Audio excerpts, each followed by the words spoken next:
امام اعظم ابو حنیفہ نعمان بن ثابت میرے اور آپ کے امام ہیں۔ امام اعظم ابو حنیفہ تشریف فرما ہے۔ ایک دیہات سے بدو آیا، عرابی آیا، آ کر امام صاحب سے سوال کیا، اب بابن او ببابین، توجہ رکھنا، اب بابن او ببابین۔ امام صاحب نے جواب دیا ببابین، اس نے دعا دی ہے بارک اللہ فیکا کما بارک فی لا بلا۔ امام صاحب نے فرمایا آمین۔ وہ دیہاتی چلا گیا۔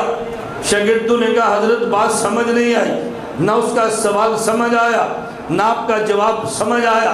امام صاحب فرمانے لگے التحیات دو قسم کا ہے، ایک التحیات وہ ہے جو آپ نماز میں پڑھتے ہیں، التحیات للہ والصلوات والطیبات، اس میں دو واو ہیں، التحیات للہ والصلوات، نمبر 2 والطیبات، یہ دو واو ہیں۔ اس نے مجھ سے پوچھا ہے التحیات نماز میں کون سے پڑھے؟ ایک حدیث میں 2 واو والا ہے، ایک حدیث میں 1 واو والا ہے، التحیات للہ والصلوات الطیبات، میں کون سا التحیات پڑھا کرو؟ اب بابن او ببابین، 1 واو والا یا 2 واو والا؟ میں نے اسے جواب دیا ببابین، تم 2 واو والا پڑھا کرو۔ یہ خوش ہو کے مجھے اس دیہاتی نے جواب دی ہے، کہتے ہیں بارک اللہ فیکا کما بارک فی لا بلا۔ اس نے دعا دیتے ہوئے قرآن کی اس آیت کی طرف اشارہ کیا جس میں زیتون کے درخت کے بارے میں خدا نے یوں فرمایا زیتون لا شرقیہ ولا غربیہ، زیتون ایسا درخت ہے لا شرقیہ، اس جیسا مشرق میں نہیں، ولا غربیہ، اس جیسا مغرب میں نہیں۔ اللہ نے 2 بار لا استعمال کیا، لا شرقیہ ولا غربیہ۔ اس نے مجھے دعا دی ہے بارک اللہ فیکا، اللہ تمہارے علم میں ایسے برکت دے جیسے زیتون کے درخت میں برکت دی ہے، وہ بھی لا بلا ہے، خدا تمہیں بھی لا بلا بنائے، اس جیسا نہ مشرق میں نہ مغرب میں، تم جیسا بھی نہ مشرق میں ہو نہ مغرب میں ہو۔ انہوں نے کہا اس نے اس آیت کا اشارہ کیا ہے اور میں نے اس پہ آمین کہی ہے۔ آپ نے اندازہ کیا ہمارے امام اعظم ابو حنیفہ کتنے ذہین آدمی ہیں، اتنے ذہین کہ بندہ سوچ نہیں سکتا۔ حضرت امام اعظم ابو حنیفہ کی مجلس میں ایک بچہ آیا، توجہ رکھنا، ایک بچہ آیا، اس نے آ کر امام صاحب سے پوچھا مجھے ایک مسئلہ بتائیں۔ ایک آدمی نے عشاء کی نماز پڑھی ہے، توجہ رکھنا، عشاء کی نماز پڑھی ہے، نماز پڑھ کے وہ آدمی سو گیا ہے۔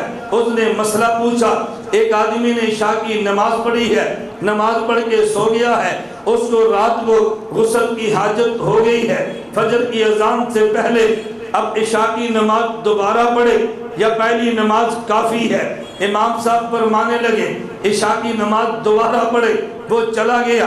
شاگردوں نے کہا ہمیں یہ بات سمجھ نہیں آئی، آپ نے کیسے بات فرمائی ہے؟ امام صاحب نے دعا بھی دے دی اور میں قد یفلح ھذا الصبی انشاءاللہ، یہ بچہ کل کو بہت بڑا آدمی بنے گا، یہ کامیاب ہوگا۔ شاگرد کہنے لگے ہمیں سمجھ نہیں آئی۔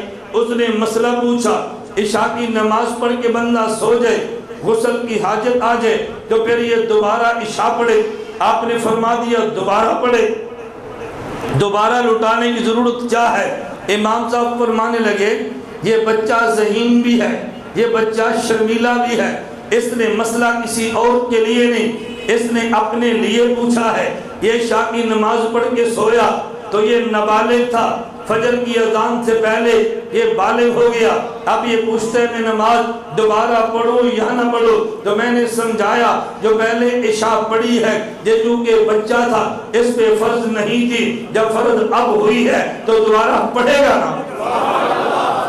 جب عشاء کے وقت میں بالغ ہو گیا تو عشاء کی نماز فرض اب ہے تو پڑھے گا نا۔